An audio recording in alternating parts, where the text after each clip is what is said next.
کراچی میں سرکاری پلاٹوں کی غیر قانونی الاٹمنٹ کا معاملہ۔ سابق سٹی ناظم مصطفیٰ کمال سمیت 11 ملزمان کے خلاف احتساب عدالت میں ریفرنس کی سماعت ہوئی۔ D G S B C A Iftikhar Qaim Khani عدالت پہنچ گئے، جبکہ کمرے عدالت کے باہر مصطفیٰ کمال اور زین ملک کے لیے آوازیں لگتی رہیں، لیکن دونوں غیر حاضر رہے۔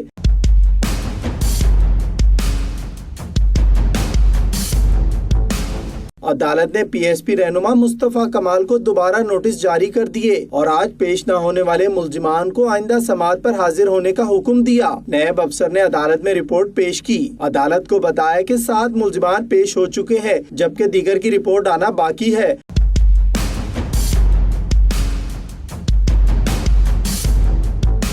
عدالت نے پیش نہ ہونے پر تفتیشی افسر کو شو کاز نوٹس جاری کر دیا اور سماعت 11 جولائی تک ملتوی کر دی۔ کیمرہ مین عمار خان کے ساتھ بلال احمد، 92 نیوز کراچی۔